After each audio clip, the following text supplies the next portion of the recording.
Hello दोस्तों, नमस्कार। मेरा नाम है कश्मीर और आई थिंक में आपका बहुत बहुत स्वागत है। दोस्तों, मैं बात कर रहा हूँ डिसिप्लिन के ऊपर और डिसिप्लिन की सीरीज़ में आज मैं बात करने वाला हूँ प्रैग्मेटिज्म की। एक्चुअली मैंने जो पहले 2 वीडियो अपलोड किए हैं, अगर आपने वो देखे हैं, अगर नहीं देखे हैं तो प्लीज़ मेरी प्लेलिस्ट में जा कर के वो देखिए।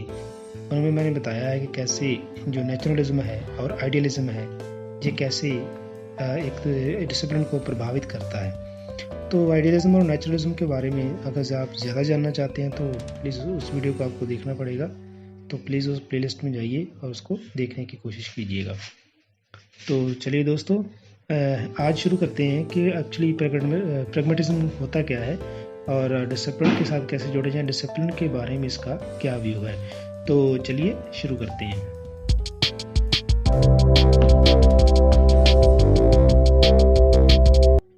तो दोस्तों, प्रैग्मेटिज्म का जो मीनिंग है ये मैं आपको बताना चाहूँगा कि ये ग्रीक वर्ड है, उससे लिया गया है, जिसका मीनिंग होता है प्रैक्टिस और एक्शन। मीनिंग इसका ये है कि कोई भी काम हम करते हैं उसको प्रैक्टिस और एक्शन में डाल करके करें, यानी कि उसका प्रैक्टिकल करके देखें तो ही संभव है कि वो काम अपने आप में एक पूर्णता को जाता है। तो प्रैग्मेटिज्म का जो मेन मोटिव है, ये जो स्कूल ऑफ थॉट है प्रैग्मेटिज्म, ये कहता है, ये कंडेम करता है, उसका विरोध करता है। किस चीज़ का विरोध करता है? जैसे मैंने आपको पहले वीडियो में बताया था कि नेचुरलिज्म और जो सुपर नेचुरल चीज़ें होती हैं, सोल होती है ना, थिंकिंग होती है, सॉफ्टनेस होती है, अंदर से स्पिरिचुअल हमारी भावनाएं होती हैं, पॉजिटिव भावना, उनको सभी को रिजेक्ट करता है ये, ठीक है ना। तो ये कहता है कि अगर किसी चीज़ की वैल्यू है तो वो है कोर्स ऑफ एक्टिविटी की। अगर एक्टिविटी नहीं है आपकी लाइफ में, आप कोई भी काम, कोई भी चीज़ एक्टिविटी से नहीं सीखते हो, एक्टिविटी नहीं करते हो, तो सभी चीज़ें जो हैं, चाहे वो आइडिया हो, चाहे वो नेचुरलिज्म हो, सभी का सभी जो है एक फेक है, सभी का सभी गलत है, ये इनकी धारणा है। तो ये अकाउंटेबल मानते हैं एक्टिविटी को, कोई भी एक्शन करने को, कोई भी काम करना, उसको करके देखना। असल मीनिंग जो इनका ये है कि थॉट पे प्रोसेस नहीं करना कि क्या सोच रहे हो आप। सोच एक सेकेंडरी चीज़ मानते हैं ये मानते हैं कि आप प्रैक्टिकली में एक्शन क्या कर रहे हो, काम क्या कर रहे हो, जो आप काम करोगे, इनका ये सोचना है। इस स्कूल ऑफ थॉट का, प्रैग्मेटिज्म का ये सोचना है, व्यवहारवाद का ये सोचना है कि आप जो भी काम करते हो वही निर्धारित करता है आपकी सोच को, वही सोच आपकी बन जाती है जो भी आप काम करते हो। तो कुछ लिहाज तक ये बात ठीक भी है कि जैसे भी आपके एक्शन होते हैं, जैसे भी आपके काम होते हैं, वैसे ही आपकी जो सोच है बननी शुरू हो जाती है। मैं एक बहुत बढ़िया कोटेशन में पढ़ रहा था 1-2 रोज़ पहले, वो आपके साथ मैं शेयर करना चाहूँगा। वो ये था कि एक बहुत ही काफ़ी रिनाउंड आदमी है वो, वैसे तो वो एक्चुअली बिजनेसमैन है, लेकिन उनकी बातें मुझे बहुत अच्छी लगी। 1-2 बात मैंने कोट की है उनकी, तो मैं आपके साथ शेयर करना चाहूँगा। उन्होंने कहा था कि अगर आपका खाना जैसा आपका खाना होगा, वैसी ही क्या होगी, आपकी सोच हो जाएगी। वैसे ही आप सोचना शुरू कर दोगे, और जैसी आपकी सोच होगी, आपके एक्शन भी, काम भी वैसे ही होंगे, और जैसे आपके काम होंगे वैसा ही आप समाज में व्यवहार करते हो, और जैसा आप व्यवहार करते हो वैसे ही बन जाते हो। मीन्स टू से कि आपका जो बनना है, आपका जो समाज में एक होल्ड है, आपकी जो पर्सनैलिटी है, वो सारी की सारी खाने के ऊपर डिपेंड करती है। लेकिन चलिए बात करते हैं प्रैग्मेटिज्म की फिर से एक बार।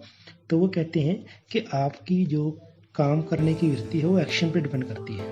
आप कोई भी काम करते हो, थॉट प्रोसेस सेकेंडरी चीज़ है, स्पिरिचुअलिटी है एक सेकेंडरी चीज़ है, नेचुरलिज्म जो बाहर चीज़ें प्रैक्टिकल दिखती हैं वो अलग चीज़ है, लेकिन आप काम क्या करते हो, एक्शन क्या लेते हो, उसी एक्शन के बेस्ड ही ये बातें ये थ्योरी करती है, और इसी के बेस के ऊपर ये डिसिप्लिन को भी निर्धारित करती है एजुकेशन में। तो चलिए अब देखते हैं, जैसे कि हमने जान ही लिया कि प्रैग्मेटिज्म जो है वो एक्सपेरिमेंट्स के ऊपर, एक्टिविटीज़ के ऊपर, एक्शन के ऊपर ज़्यादा जोर देती है।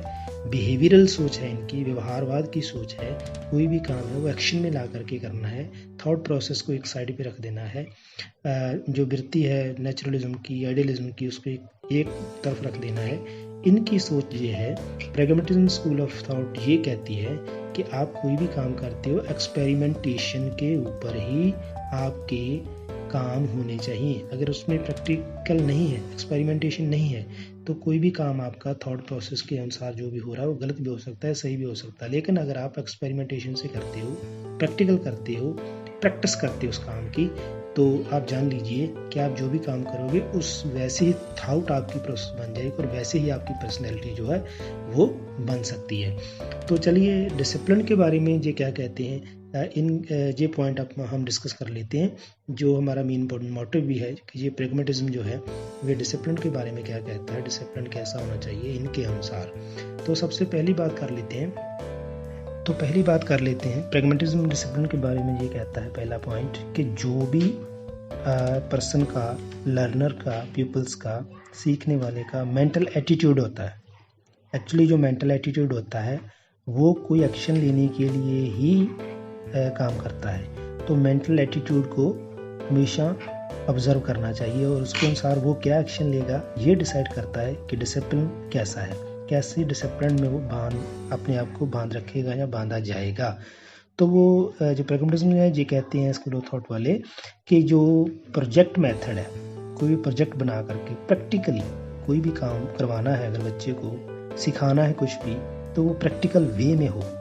जैसे इनकी थॉट है, ये इनका फिलॉसफी है, इनकी जो सोचना है, इनका जो इन्होंने निष्कर्ष निकाला है अपनी प्रैग्मेटिज्म थ्योरी के ऊपर, वो यही है। वो कहते हैं कि कोई भी चीज़ जो है वो सोल के ऊपर काम ना हो, माइंड के ऊपर काम ना हो, लेकिन जो भी थिंकिंग है उसके अनुसार उसका प्रैक्टिकल वे में काम करके दिखाना हो चाहिए। इसका मीनिंग ये निकला कि बच्चे का जो भी कैरिकुलम है, जो भी सिलेबस बना है, जो भी मेथड ऑफ टीचिंग्स हैं, जो भी स्कूल की एक्टिविटीज़ हैं, सारी की सारी प्रैक्टिकल बेस्ड होनी चाहिए। जिससे क्या होगा कि एक प्रैक्टिकल वे में बच्चा जब सीखेगा तो वो संभव है कि उसका जो डिसिप्लिनरी वे है सीखने का वो एक ऐसा बनेगा जो कि एक प्रैक्टिकल वे में सामने आएगा, जो इसका प्रैक्टिकल करके जब वो देखेगा तो इसके लिए उसको पॉजिटिव जो है इसका कंक्लूजन मिलेगा। दूसरी मेन बात जो वो करते हैं, जो डिसिप्लिन के बारे में करते हैं, वो कहते हैं अगर डिसिप्लिन लाना है, बच्चों में लाना है, इंस्टीट्यूशन में लाना है, सिस्टम में लाना है, तो प्ले एंड वर्क करना होगा। अपनी गेम्स खेली होंगी, गेम्स में एक मेथड होता है प्ले का, प्ले मीन्स ही गेम वैसे खेलना होता है। तो उसमें क्या होता है कि कुछ रूल रेगुलेशन होते हैं, लेकिन वहाँ पर प्रैक्टिकल कर रहे होते हैं, मीन्स के कुछ गोल करना है, कुछ काम अपने अचीव करना है। तो गेम में ये बताया जाता है कि कोई ना कोई एम आपको डिसाइड कर दिया हुआ होता है, अपने वो एम हासिल करना होता है। तो ये थ्योरी ये कहती है कि play and work means focus इनका इसके ऊपर ही है कि अगर प्ले एंड वर्क साथ में खेला भी जाए और काम भी सीखा जाए तो ये इनकी डिसिप्लिन वे में बहुत काम आ सकता है, डिसिप्लिन क्रिएट कर सकता है। तो ये काफ़ी मुझे इफ़ेक्टिव पॉइंट लगा, क्योंकि जब भी छोटे बच्चों की बात करते हैं जो वो खेलना ज़्यादा पसंद करते हैं, तो वो खेल में ही बच्चे जो हैं सीखना आरम्भ कर देते हैं और अच्छी तरह से जब वो प्रैक्टिकली कोई बात सीखते हैं तो उनको कभी नहीं भूलती, और वही डिसिप्लिन का एक बेस भी उनका बन जाता है। तीसरी बात कर लेते हैं, जहाँ पर वो कहते हैं, जैसे मैंने पहले भी बता दिया आपको, कि मोरालिटी के लिए कोई जगह नहीं है इनकी स्कूल ऑफ थॉट में। इनके जो थ्योरी है उसमें मोरालिटी का कोई भी योगदान नहीं मानते ये कहते हैं कि ऑलरेडी जो भी बच्चे के अंदर गुण हैं उनका कोई भी लेना देना नहीं है प्रैक्टिस से। प्रैक्टिस एक्चुअली वो क्या करता है, बच्चा इससे निकल के आएगा कि उसकी जो भी एक्सपीरियंस वो करेगा वो जर्नलाइज होगा, वही एक्सपीरियंस जो अप्लाई होगा उस पर, उसके सीखने पर। तो मेनली ये तीसरा पॉइंट ये बना कि जो भी वो काम कर रहा है, जो भी वो सीख रहा है, उसमें अगर प्रैक्टिकल वे में करवाया गया है काम तो ही वो इफेक्टिव होगा। चौथी बात कर लेते हैं, ये कहते हैं कि डिसिप्लिन अगर क्रिएट करना है तो इनर डिसिप्लिन क्रिएट होना चाहिए। बाय फोर्स बच्चों को कुछ भी सिखाया नहीं जा सकता। वही बात है दोबारा कि अगर उसको बाय फोर्स कुछ भी नहीं सिखाया जा सकता तो प्रैक्टिकली जो बच्चा करता है उसी से ही वो सीखता है और उसी से ही उसके जो लर्निंग की है प्रोसेस उसकी काफ़ी हद तक पॉजिटिव साबित होती है। तो वो कहते हैं, जो स्कूल ऑफ थॉट कहता है कि जो इनर डिसिप्लिन है वही क्रिएट करना है बच्चों के अंदर, बाय फोर्स कुछ भी उस पर ठोसना नहीं है।